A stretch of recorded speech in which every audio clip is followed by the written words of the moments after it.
Welcome back to DPRK Athletics. My name is Yong, and today we are in Perth, Australia, but we are traveling across the entire continent to Brisbane to see the DPRK Women's National Football Team take on the national football team of Taiwan. They will be competing for high stakes. It is a slot to see who will get to go to the Women's World Cup in 2027. That's next year in Brazil. So the stakes are high and there's much adventure ahead. The match itself is not being held in Brisbane, but Brisbane is the closest major airport. The DPRK women who lost here in Perth just a couple of days ago, they had to fly all the way back across the country. They were originally in Sydney on the East Coast. They flew all the way to the West Coast just to lose. And now they're flying back to the East Coast to play for qualification to the World Cup. Now, if they lose, it's not everything is lost, because they will then go to an interconfederation playoff for one of the final spots. However, winning would guarantee them a spot and would put a lot of stress away from them. They are heavily favored against a scrappy Taiwanese team, but only time will tell if they can do it. And so we are tracing in their footsteps somewhat as I currently am heading to the airport here in Perth. And we are going to fly all the way to Brisbane and eventually take a train to the Gold Coast and see the match. And after that, we will be seeing the final in Sydney, after which we will fly back home to Korea. So if you are interested in simply seeing the game, I encourage you to look at the timestamp, head on directly further in the video, but if you'd like to stay for the adventure, go ahead and keep watching. So I've taken the train to the airport, and a weird quirk of Perth is that the airport train heads to the international terminal directly, but it heads to the domestic terminal not. You have to get off the station early and then take another bus in order to get to the two domestic terminals, or at least 3 and 4. I believe the international ones are 1 and 2, which to me doesn't make a ton of sense. I'm wondering who planned that. There must have been some sort of obstacle or failure for that to happen. But it's basically like you can get on a 5-minute bus or you can walk 18 minutes. And honestly, I'd always rather walk, especially when you've got a lot of bags. Getting on a city bus is just such a pain because they're rolling all over and you're hanging on for dear life. And I'm just like, yeah, I'd rather get my exercise, get my steps in. And we got plenty of time. So one thing I must mention is that at the Perth station, so I missed the train. And so I got to wait 10 minutes for the next one. I mean, I just missed it by like 30 seconds. So I sit on the platform and I wait for the next train, which is 10 minutes away, right? I just go to the far end, sit down on a regular seat. 5 minutes later, I get this security officer coming up to me being like, hey, how long do you plan on being here? And I'm like, I'm waiting for the next thing to the airport. I mean, I've got all these bags with me. What do you expect? And then she gave me a thumbs up and left. And so then I wait for the next train. I go up for the next train, and there's a huge line to get on. And so I'm waiting, and then there's like, maybe 100 pupils from the local school get off, and I get ready to get on, but I'm realizing like, hey, the next door down's open, and there's like still people waiting to get on this door. I'll run down to the next door. So I run over to the next door, and then the driver closes the door. He closes the door that I'm trying to go to. And then the door behind me is still open. And so then it takes like another minute for the door behind me. And I'm sitting there like looking at the driver, I'm just like, why did you close this on me? Why would you close some doors before others? I've never seen that on a train before. I mean, maybe I just don't understand the system that the train uses, but I was locked out. And then, that security officer questioned me earlier. She saw me trying to get on, and nothing happened. And the train just went away and I had to wait another 10 minutes. So that's why you always allow for time, because sometimes just dumb stuff like that happens, just dumb stuff. So we made it, no real problems. We are in kind of this weird like octagonal shape type of thing, kind of a weird circular shape type of a food court with the gates kind of further along. So we still got about an hour plus until boarding, so I definitely will be eating because all I've had is like a microwave meal in the morning, and I won't be good to eat for another 5 hours to Brisbane, so yeah. So I'm here at a restaurant called the Hatchery Collection Bar and Grill here at Perth Airport, and I will be trying this single fin pint, I assume from the tap. I think this is a West Australian beer, so we'll see. Can it buck the trend? Can Australia make a good lager beer? It's clean, but it's a little bit, there's not enough of a bite. It's just a bitter aftertaste, a little bit of bitter aftertaste, but that's not bad. I'll give that a 7. It's probably the best Australian beer I've had. And so I ordered a steak sandwich, which is actually like an Australian thing. It's one of the Australian dishes I haven't tried yet, so it comes with chips, obviously. A little bit on the crispy side for my taste, but they're fresh, really well made. I didn't get a thumbs up to the chips. That's like maybe a 7, you know.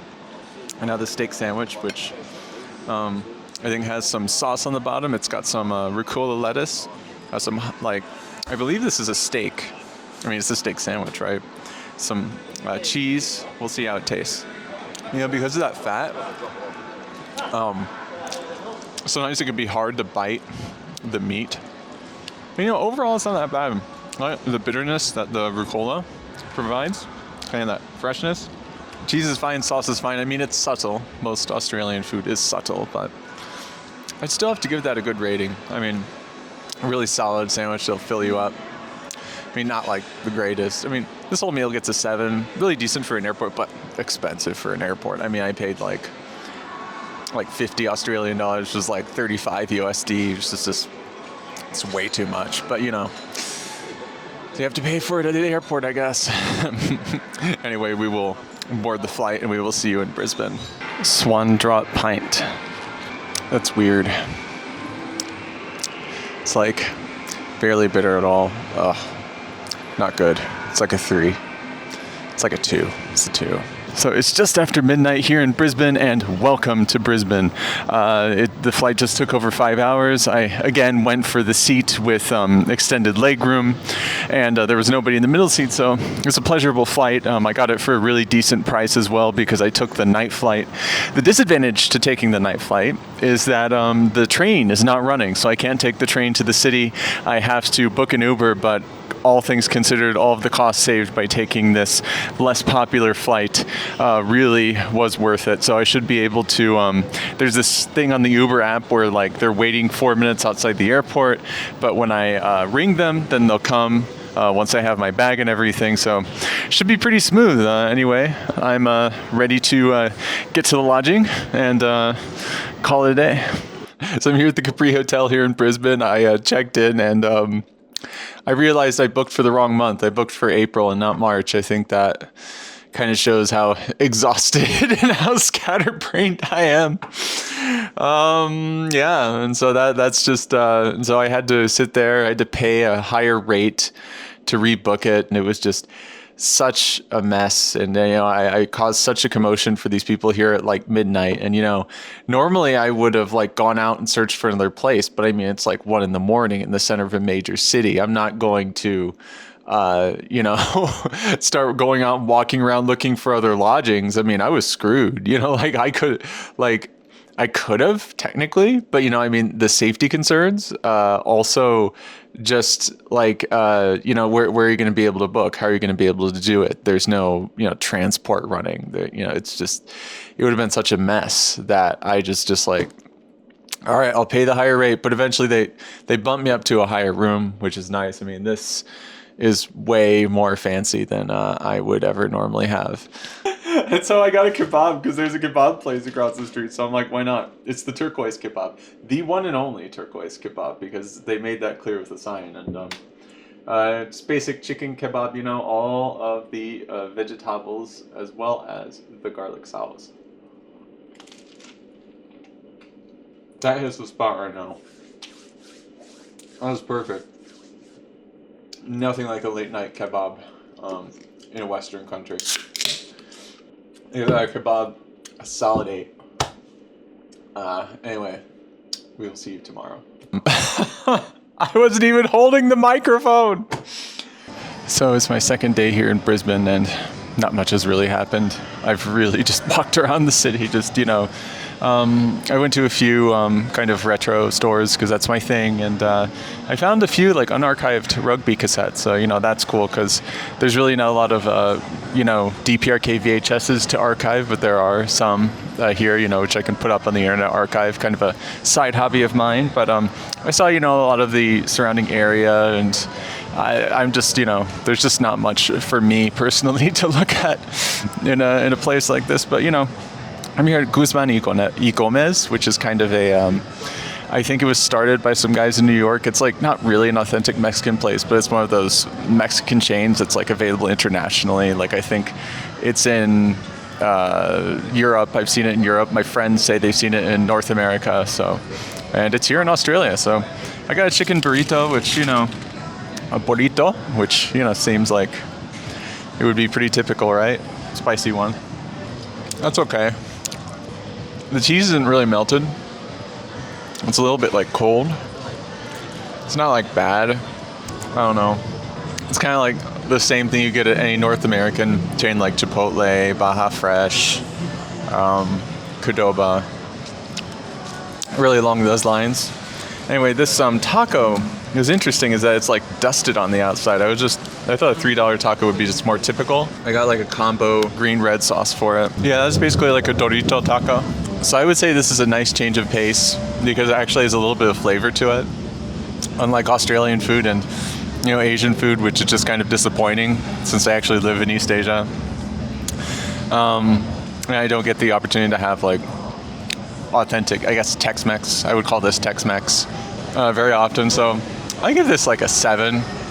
I mean, I like it, but it's like, I would give it like an 8 on terms of the good meal scale, but like a 7 in terms of like the Mexican food scale, because I know it could be so much better than this. But it's something. It'll get me through the day.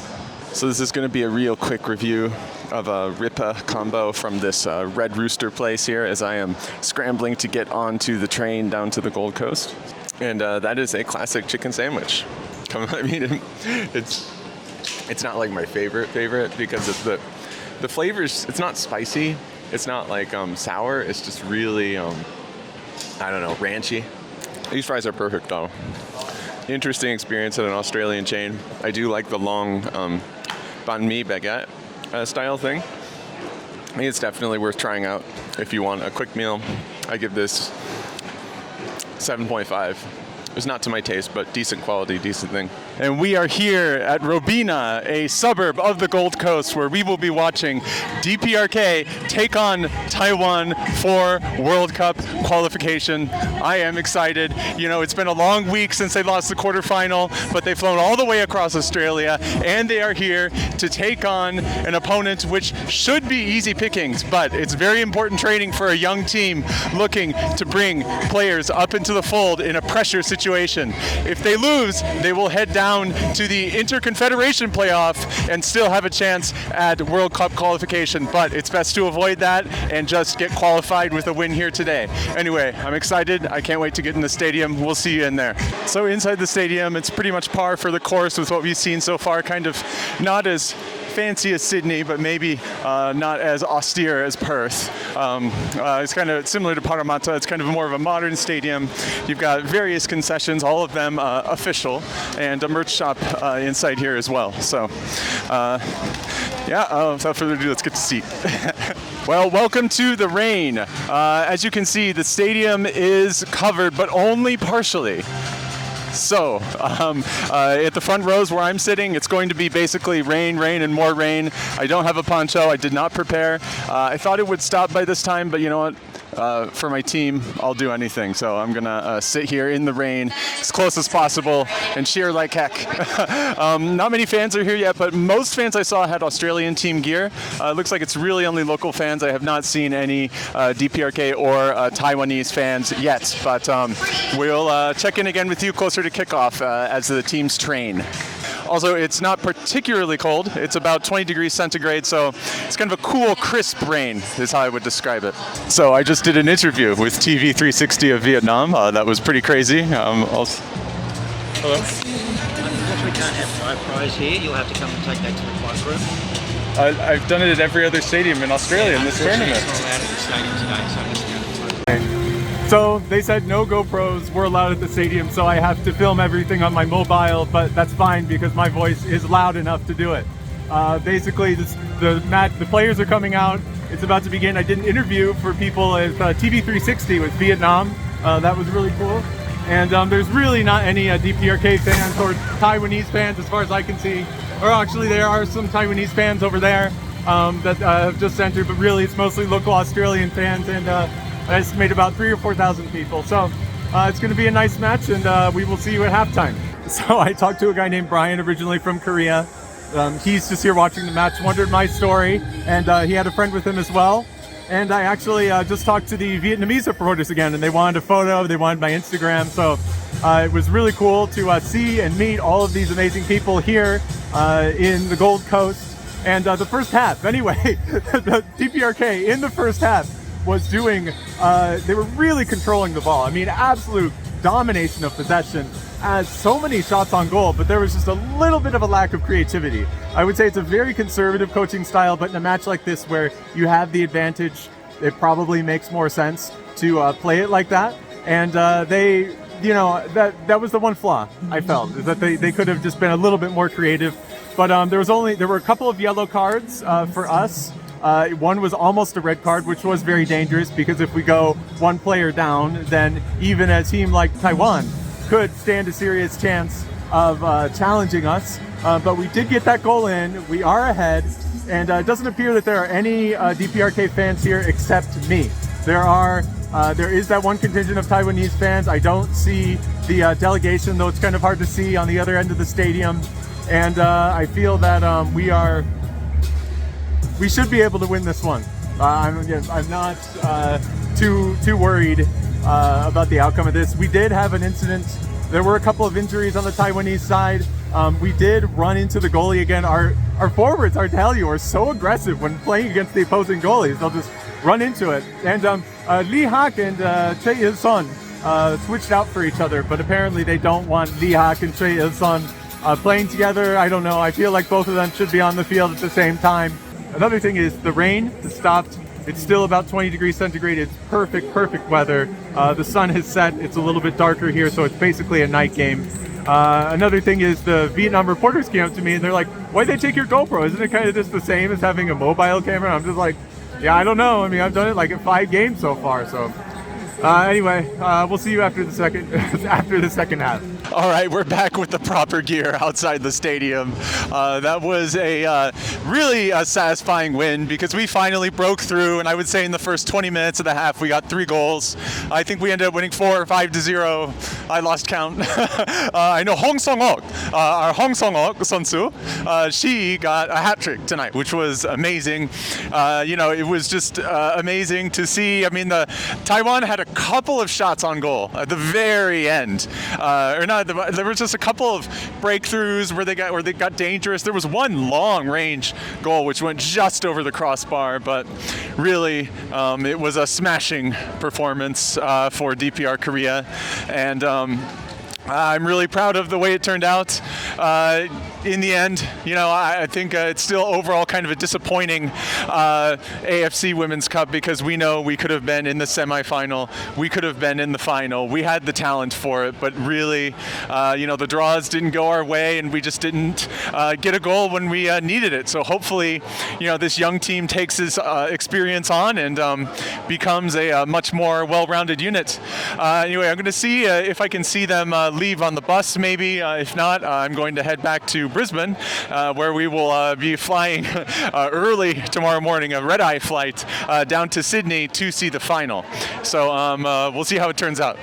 So it's looking like there are security officers over there, so I do not think we will be able to see the bus as we have many times in the past. But one thing I wanted to mention was the cheering. They had these cheering clap hands, these plastic clap hands, which made for a very unique, light feel to the game. It reminded me of vuvuzelas in South Africa when I saw the 2010 FIFA World Cup in South Africa. But yeah, anyway, let's get on the train, head back to Brisbane. So made it back to Brisbane. It's about 23 o'clock. Took about 2 hours. There was a big delay on the train, so sometimes you gotta deal with it, but heading back to the hotel. I've got a flight at like 5 in the morning, so I've got an Uber scheduled for 4, and we will See you then. I'm tired. I'm hungry. I'm gonna have to like get a kebab or something. So I'm back at the room with a couple of interesting snacks. I got something a little bit more interesting than a kebab. I got this thing called Guzman. It's spinach and cheese in like a flatbread. I don't think it's the healthiest thing for you, but you know, I couldn't take a kebab 3 days in a row. I just couldn't do it because they close so early here in Brisbane. Like we're talking like, you know, like you go out at 8 p.m. and it's hard to find a meal where, you know, it's just ridiculous. I really like the mozzarella cheese taste. And then the bitterness of the spinach kind of cancels it out. It also came with a lemon. That lemon gives it a bit of zing.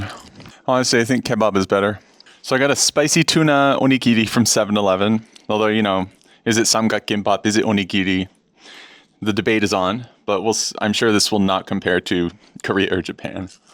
The quality of the rice is just so mushy. Not like I can argue in that. I don't think I'll finish that. That is terrible for an onigiri. I mean, 7-Eleven is more like survival food. Anyway, vinegar chips. I used to love vinegar chips as a child, but I really barely ever eat chips. But, you know, I thought, hey, while I'm here, I'll indulge in this because I'm pretty sure vinegar chips are harder to find in Korea.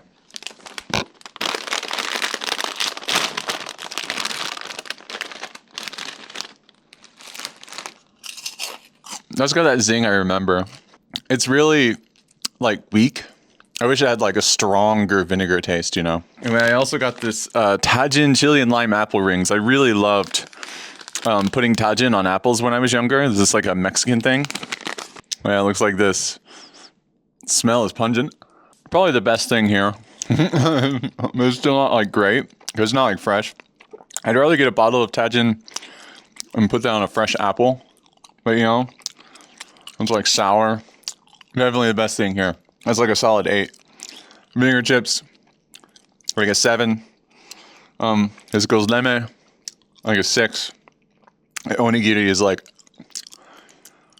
a 1. We'll see you in a couple hours when I head to the Port of Air. So welcome to Brisbane Airport. It is a crisp 5:20 in the morning, and we are on the way to the gate. I'm pretty sure I got here without any real problems. Just you get in the Uber early in the morning, you get to the airport, you check in, and there's barely anybody here, and most shops are not open, and it's just like, you know, people just hustling to get in on these red-eye early cheap flights. I slept maybe like 90 minutes. It's not pretty, but you know, that's what you gotta do sometimes. It's no big issue. It's really, you know, I've got an early check-in at my place around like 10 a.m. You know, I didn't pay for a seat upgrade because it's just a 90-minute flight, and I don't think it'll even be full. So just going to kind of write it out in a normal seat. I think the middle seat will probably be empty. So there's that. And once I get there, I booked the Ibis. After having some problems with Booking.com, I've decided to book only directly with hotels when possible. And I think that that will be a positive decision, mainly because it's just, you take out the middleman. There's no reason to have a travel agent who is just a robot, you know, just kind of book things yourself. Maybe use an aggregator to find a good rate, but then just book it with the hotel yourself, or even call them, you know. Call the hotel. You don't even have to book it online. You know, there's many ways in which you can do this. So, yeah. And I got an early check-in for like 10 a.m., so I didn't have to bother with baggage storage or anything. I can just get there. By the time I get to the hotel, it should be right about 10 a.m., so I can just get directly into my room and probably take a nap. So anyway, you know, it's the situation here. 5:20 in the morning, Brisbane Airport, bright and early. Welcome to Sydney. That was a super tough flight, not gonna lie. Just it was packed. I did not expect it to be full, because when I booked like a couple days in advance, like half the seats were empty, but it's totally full. Horrible back pain for me. Just glad it's over. A long time taxing, but you know what? It's over. We're here, taking the train to the city, gonna check in early at Ibis, so we'll see you soon. So I've checked into my hotel, and it's an Ibis budget, right? First time staying in an Ibis in about 15 years or something like that. And it is disgusting. It is absolutely disgusting. I should have done better research, but I simply cannot stay there. There's not even a seat to sit in. It's just a stool. The whole room looks so worn and disgusting, and I couldn't deal with it. I'm definitely gonna have to go find better lodging. So I'm doing my laundry. Once my laundry's done, I'm just gonna check out, and I'm gonna find a better place on Google. Anyway, I'm here at Oporto, about to have a nice meal, lunch or something. It's chips again. It's like Portuguese chicken, so it's an interesting Portuguese like chicken spicy chili sandwich, but then it also comes with chips. And it feels like I've been eating chips for like every single meal here in Australia, and I am, whew. You know, sometimes traveling is not about the highs of the highs, sometimes it's about the lows of the lows. Anyway, let's see about these chips. These taste kind of frozen. It's like a 5. Let's see about this sandwich. It's like spicy, a little bit creamy. I guess this is an adequate meal. I liked Red Rooster more than Oporto. I don't know, I mean, this is really authentic Portuguese chicken. I mean, I've had Nando's. I've never been to Portugal. I've been to Spain. I've had Nando's, and Nando's is like a step above this, I guess. It's kind of like fast food version. I really give this meal like a solid 6. It's like edible. It's not incredible. Gotta find a new hotel. So we've made it to the Park Royal Hotel.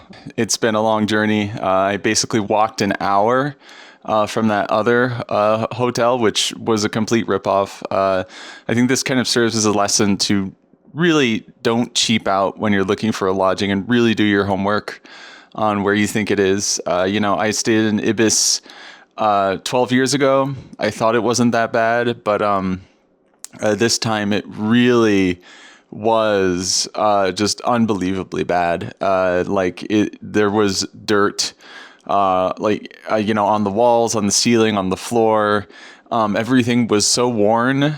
Like there were no power outlets in the room, except like one right next to the sink. So I didn't know where to charge things. There was not even a seat in the room. You know, I've stayed in, you know, like I live in East Asia. So I've been in some small rooms.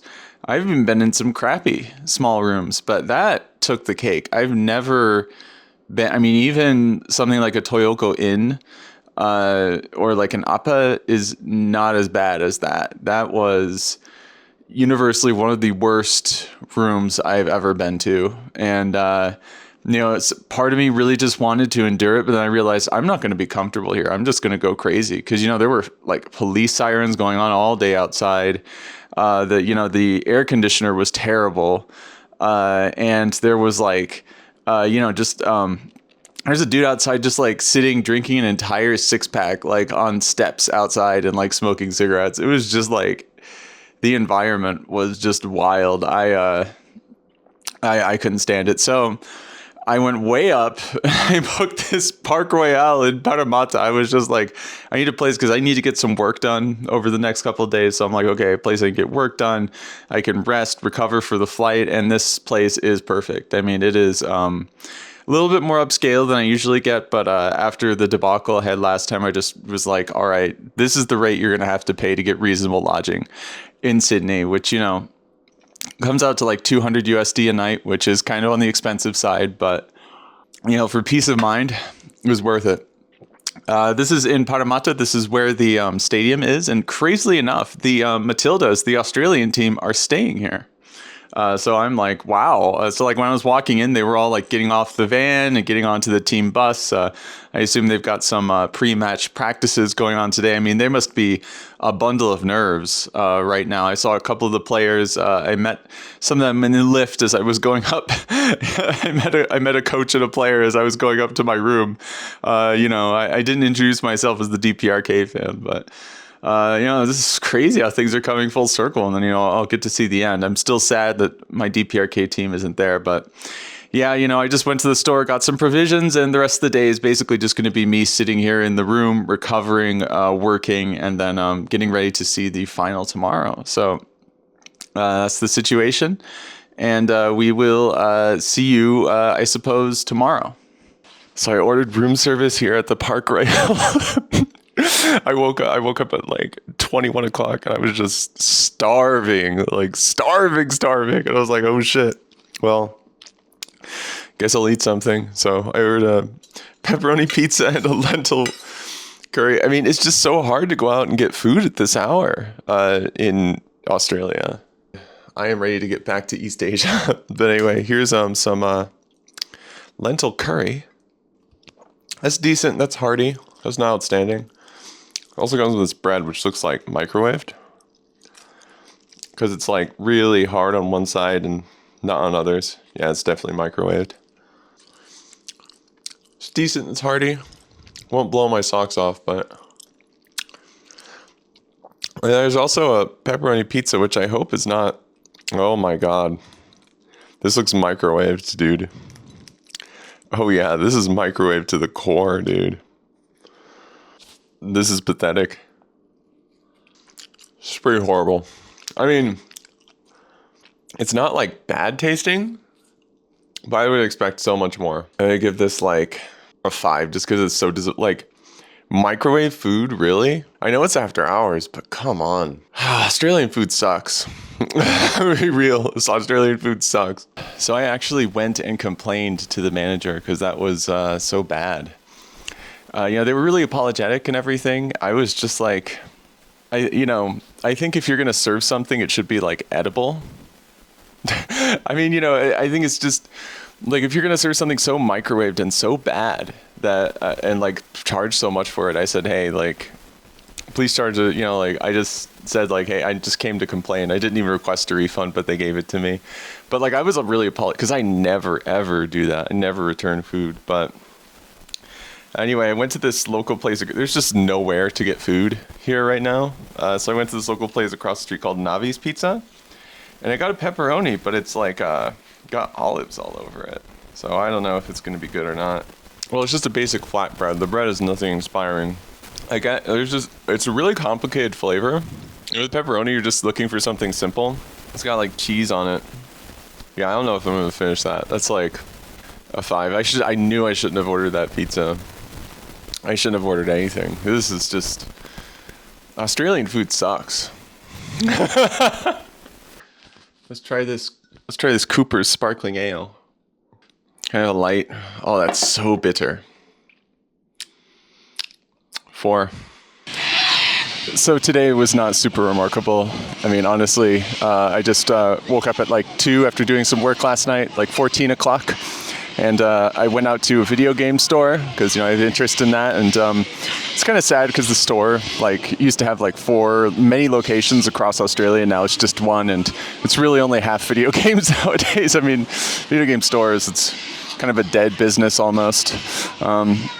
But I'm out here in a suburb. I'm not exactly sure, but I finally was able. I think it's Mortdale, maybe. It's raining a little bit, but I was finally able to get a meat pie, which is like a really famous Australian dish, right? So went to the bakery, got one, and we'll see how it is. I got leek and chicken, although I know beef is the classic. I'm like, whatever. I like chicken. That's super good. Finally, I found Australian food that's like good. Really hearty, nice and flavorful. Out from a local place. A very nice woman served it to me. I definitely give this an 8.5. That's a really good chicken snack. Anyway, I'm basically just going to head to the stadium, see what's going on around there, see the final, and then head back to Seoul. So we are here 2 hours before the start of the final, and we have finally made it to Accor Stadium, the old Olympic stadium for the 2000 Olympics in Sydney. And now here, 26 years later, we are seeing the end of the AFC Womens Asian Cup as Australia is set to take on Japan. There is going to probably be a record crowd for the AFC Women's Football competition. I'm really excited to see how it turns out.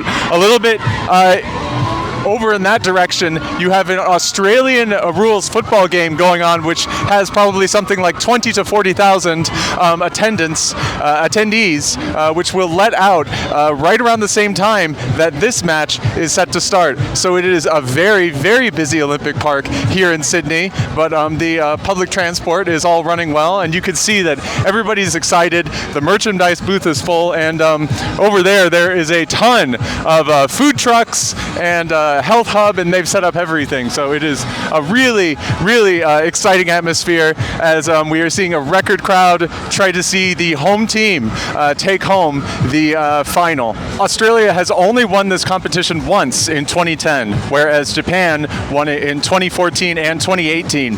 If Japan is to win today, they will match the DPRK for the most AFC Womens Asian Cups, whereas if Australia wins, it will be their second title ever, and it will be their first title won on their home turf.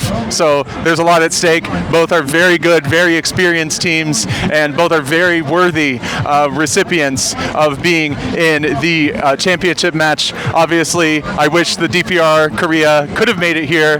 I came all the way out here just to see other teams play in the final, but you know what? That's how life goes sometimes, and I'm still super excited and grateful and thankful to be able to attend this historic championship match. Also, it's like 2 hours before the match, so seeing this many people out here 2 hours before the match is quite remarkable, and I should be able to head in about half an hour. And here's something even crazier for you. Right behind me is Kudos Bank Arena, where the Sydney Kings are taking on the Adelaide 36ers of the Australian basketball finals. So you can imagine that if it's the finals, there's going to be around 20,000 people there at least. 20 to 40,000 people over somewhere in that direction watching Australian rules football. And then you've got the main stadium over here where you're going to have 60,000 to possibly even more watching the football final of the AFC Women's Cup. So conservative estimate, we've got 100,000 people here in this small plot of land of 3 stadiums, all with the games, matches going on at once. Could even be up to 120, 130,000 people. I mean, transport is going to be terrible getting out of here, but that's crazy. There's so much energy going on. I mean, the Australian rules football, it's a normal game, but we've got 2 finals, a basketball final and a football final going on at the same time. That is really cool. And they're going out at the same time, so you can't even watch both at once. So you got to pick one. This is crazy. So given the incident at the seat last time, I'm just out here in the concourse recording the vlog because especially at a final like this, you don't want to cause any trouble. It's a pretty nice atmosphere. I'd say there's about 10 to 20,000 people here so far. More are coming in. Very few Japanese fans. I saw some people who appeared to have traveled with Japan, official merchandise with some drums and things like that, but vast majority are here to cheer on the Matildas. And it looks like they're going to have a halftime performance from an artist known as G Flip, which I don't know. And I'm also just excited to see this match begin. Really not a lot of difference. I did see that they were shooting pre-recorded segments and putting it up on TV like it was live when I was seeing the person in the pre-recorded segment right in front of me with my own very eyes. It was like, what, are you lying? This isn't live. But, that's just having a little fun. Anyway, I think I'm seeing some official Japanese slogans right above me right there. So looks like there will be a Japanese cheering section in my vicinity, which is cool. You'd love to see both sides represented, but yeah, that's about it. So that was an interesting first half. Japan got their first goal like 13 minutes in, and ever since then, it's been kind of 50-50. I mean, I would say Australia's had maybe like 3 or 4 very serious chances at the goal. Japan has had maybe a little bit of advantage of possession, but then I look at the stats and it seems kind of even, honestly. It's a final, so usually finals are never runaway victories, but it really does feel like Japan hold the advantage. It's a slim lead. If they screw up, obviously something could happen, but at this point I would say I'm 60-65% certain Japan's going to win, but it's still going to be a very exciting second half. The fans, I would say, are 95% for Australia. There's small pockets of Japanese fans here and there, but they're not very loud. I mean, there's a couple of coordinated groups that you do see, but really it is a home game for Australia. This is definitely a full house. I would say it is almost sold out, if not sold out, and it will be a record record for AFC match attendance. So I'm excited about that. Anyway, besides what's going on there, before the match, there was an Aboriginal like kind of didgeridoo performance, as well as you know, a word to the Aboriginal holders of this land. And there was also a performance by the artist G-Flip, which, you know, for me is just a little bit, I don't know. It wasn't my type of music, but it was really cool to see a non-binary performer, you know, out there at this match, especially when it has so many sponsors from Middle Eastern states. That was all that was really special. It's mostly just been kind of par for the course. The same concessions that there's been for the whole tournament, same style of presentation, same lineups and everything. So we're really rolling through, and we will check back with you at the end of the match. And that's all she wrote. Japan are the AFC champions. And that second half, it was pretty, because you really, when you're in the stadium, you really feel how the home fans feel. And you really felt that Australia had so many chances.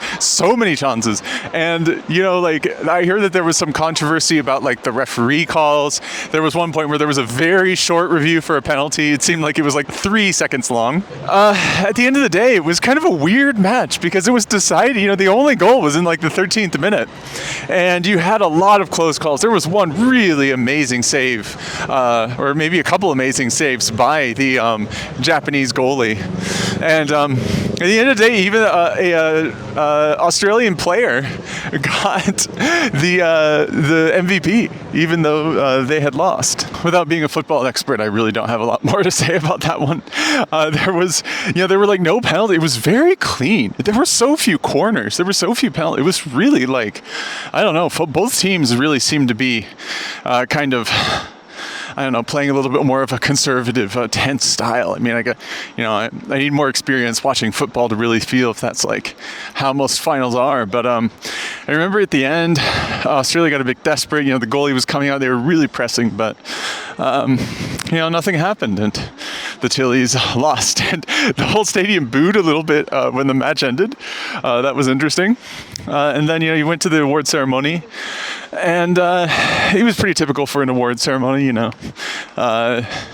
I think pretty much everybody who was awarded something was on hand. It wasn't one of those awkward situations where like a team that had already been sent home had an award winner. It's like the most goals, best goalie, MVP, things like that. So yeah, I mean, it was really a fun experience. Obviously disappointing for the home fans. There were only a handful of fans that were celebrating, but they all stayed behind to watch the end of the ceremony. And because it was almost 75,000 people attended, which is a record for AFC Women's Cup football, which is only a good thing. I think that this was a great day for that. And I was amazed at how many women were in the crowd. I've never been at a sporting event crowd that had that high of a percentage of women. I would say it was over 50%. I mean, even 60-70% maybe of women in that crowd. So, it's very cool to see that. I don't know if I will, I don't know if in the next 5 or 10 years of my life I will see that big of a crowd for women's football. I mean, hopefully, I'm about to go to Laos in a couple of days where the crowd will be quite a bit smaller. Let's just say it's going to be in the hundreds maximum. Anyway, so that's going to do it here from Sydney.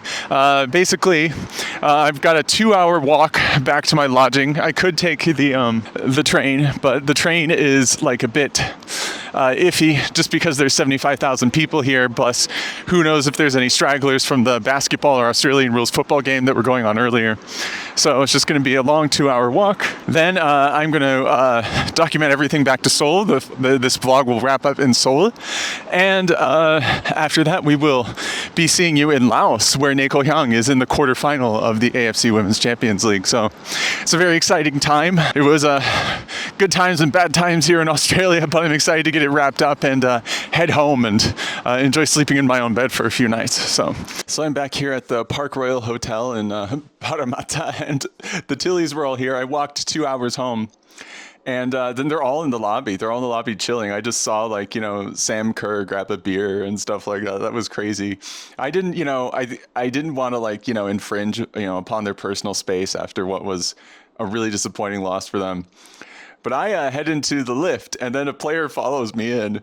And then I'm holding this huge pizza in front of Australian like national athletes. And then she just kind of takes one look at me and she says, "Smells good," like holding a beer at the lift. And I was like, I just couldn't do anything but laugh because, here I am, like kind of out of shape, kind of fat, standing next to this like super, fit, trim, young athlete. And, and I'm bringing up a pizza to the room. Oh, it was just, oh my gosh. That's crazy. How crazy how things worked out, how I ended up at the hotel. But hey, this is a Mad Toppings pizza. I got way too much of it, but this looked good. It was well rated. Oh yeah, that's delicious. That's a really good pizza. Good thin crust. Good sauce. Good topping. Proper amount of cheese. Great last meal in Australia. I had a really good meal. I had that chicken leek pie earlier, and I had this. Big ups. Oh, and by the way, this is a 9.5. Could be a 10 maybe if the pepperoni were a little bit spicier or the bread was a little bit more artisan, but in any case, one of the best pizzas I've ever had. Big thumbs up to Mad Topping Pizza in Parramatta. Anyway, we'll see you about 5 hours when I head to the airport. Good morning from Parramatta Station. It's about 6:10. My flight leaves about 9:20. Should take me about an hour and a half to get to the airport. Maybe a tad late for my liking, but usually early in the morning. It's not that hard to check in, and if you arrive super early for these flights where your carrier doesn't have a hub there, often you can get stuck outside of security where they won't even let you check in. So I think I should be fine. It was interesting when I left I only slept like an hour, but when I left the hotel, there was the whole Japanese coaching staff was just sitting there with their bags ready to go. None of the team, none of the athletes, but all the coaching staff were sitting there. So that was cool. I won't be sharing any photographs of it simply because, I want to respect their space and their private time. But it was, wild just seeing all the Australian athletes and coaches hanging out, drinking beer last night. And then this morning, seeing all the Japanese coaches, organized, formal, ready to go, literally the day after they won the championship, they're acting this way. So, I would, if I won a championship of anything, I would not be that put together and ready to go the next day, I don't think. Anyway, let's hop on this train and hopefully get to the Port of Air on time. So I've made it inside the airport and inside everything, and we are about 30 minutes from boarding. It has been a odyssey, I tell you. Actually, what's craziest is that I was looking back at a photograph I snapped at the hotel, and it looks like Han Eun-gyong and one of the officials for the women's football, as well as the coach of the DPRK team, Lee Sung-ho.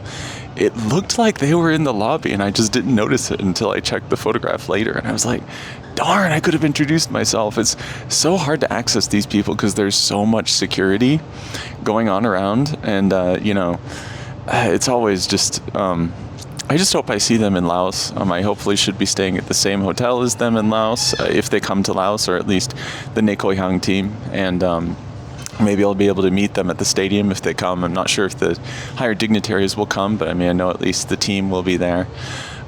So yeah, but and so I only realized it after I was already on the train going to the airport, so not much I can do, but that was surprising. I didn't think that they would have been in Sydney. I thought they would have already gone home, but yeah, that's just how it is sometimes. Sometimes you never know who you walk past. Anyway, I got in here, and there's these new rules on airlines about the battery packs, which is just it's gotten to new points of absurdity. I think airline security. I understand that they're if you want to check that it's not over a certain voltage, maybe, but now that they're not even allowing you to use it during the flight, it's just there's so many rules for flying that have just gotten worse and worse. And I mean, I know one time a battery pack exploded, but it's like the like likelihood of that happening is so low. I'm just like, it's really gotten to a point, or you know, you can check whether it's okay, but it's like this is like a worldwide trend now, and it's gotten to a point where like the flight attendants are checking so much of what you're doing while you're sitting on the plane. I mean, it's like you have no privacy, you have no peace of mind, you're constantly getting nagged. I mean, even like when I was checking in, you know, because I was stupid enough to leave it in the pocket of my bag instead of putting it in my bag, I got hassled by them so that they could inspect it and talk about it and give me all these fucking nag warnings. I mean, it's unbelievable. It's really unbelievable. But I'm glad it's over. The checking in, and this looks like it's going to be like a 10-hour flight to Inchon, and I'm super ready to get home. Anyway, I've got this ramen because I'm so glad ramen was available, because like I cannot take another Western meal. I'm probably not going to eat a Western meal for another week. Just how sick I've gotten of it being here in Sydney. I got like a tofu ramen, which is wild. You know, I have high hopes, but I'm sure it's going to be disappointing because this is Australia, you know, and not Japan, but we'll see. In Japan, I would consider this to be like a 5 ramen, but just to have the taste, along with the green tea, just to have the taste of this here is so valuable to me that I'm going to give this like in the moment, it's like a 7.5. And because it's healthy too, then I really need to start focusing on losing those 10 kilograms that I gained during my thesis. But you know, if I was in Japan, this would be like a 5. But hey, I'll be in Japan in like a month anyway, so whatever. I'm just happy to have some food that will get me satisfied until I get to Inchon, because I never eat on planes. There's just not enough space. When you're under 93 centimeters tall, there's not enough space to use the tray table or to eat, and it really is annoying when you have to like give the trash and everything to the flight attendants. I mean, this is just becoming a Yong complaining hour. But you know what, life is good. I'm tired, I'm exhausted, I'm ready to go home, sleep in my own bed.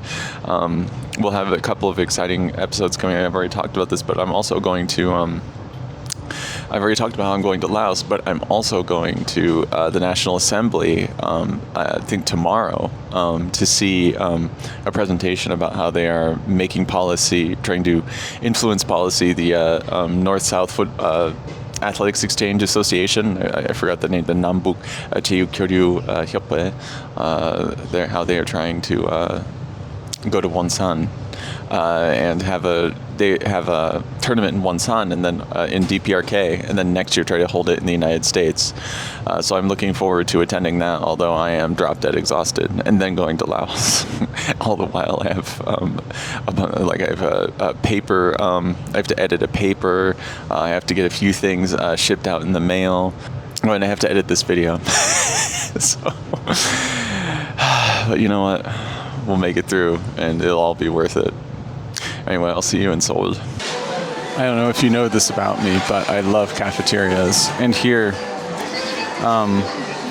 they have basically any kind of Korean food you can think of. And I got some tuna, kimchi, and gim mixed rice in a stone bowl, which is delicious.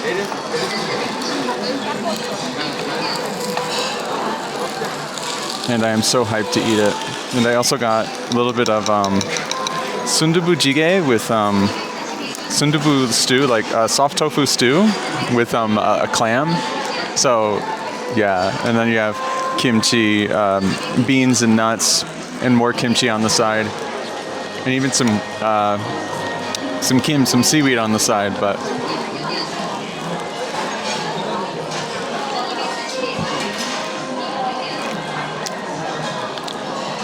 that is piping hot and so flavorful. I am so thankful to be living in Korea where food actually has taste.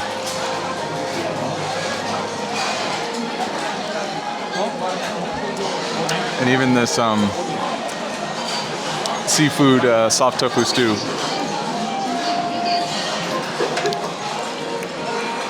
Very delicious. This meal is solid 8. It's not like my favorite, but it's so good. So well made and so fresh. Oh my gosh, I'm going to chow down on this and then I'll wrap everything up back at my place. So I'm going to close off this vlog here at my flat in Seoul. We started off a few days ago all the way on the west coast of Australia in Perth. And we flew all the way to the east coast of Brisbane following the team, the DPRK team, saw them play in Brisbane, flew down to Sydney for the final, and then flew all the way from Sydney back up to Inchon and back to my place in Seoul, which is really, in reality, only tens of kilometers away from the DPRK border. So it's almost like we kind of traveled along with the team. But, getting here was not too difficult. There was, at the very last second, someone booked the middle seat where I was sitting. So I have a lot of back pain. So I had to take a few aspirin to kind of get me through that flight. But otherwise, honestly, wasn't too bad. It was under 10-hour flight. So it wasn't like those long European flights. We got into Inchon around the evening, which I thought would be good.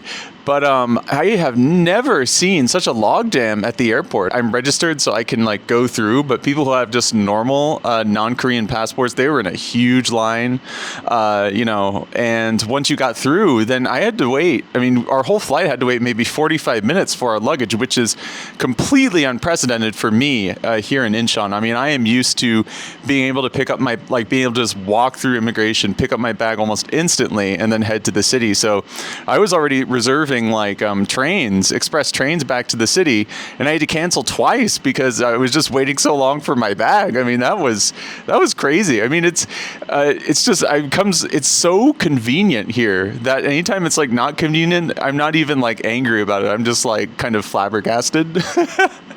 But because I think I'm normally returning in the morning because I'm coming back from Europe or somewhere in Southeast Asia, and that's kind of when those flights tend to return to Korea, and it's not as busy. But anyway, and then I had my meal, and then I took the train back, and now I'm here, and I am completely spent. But you know what? I wouldn't rather be anywhere else in the world right now. I got to see that whole tournament, so very exciting stuff coming up, and I have a ton of other academic work to do. So it is just completely going all out for the things I love and the things that I hope that you, the viewer, will appreciate as well. I hope you enjoyed going on this journey with me, and I look forward to taking many more journeys here with the audience on YouTube and showing you what it's like and continuing to support our DPR Korea athletes. So anyway, 안녕히 계십시오. 여기는 서울입니다.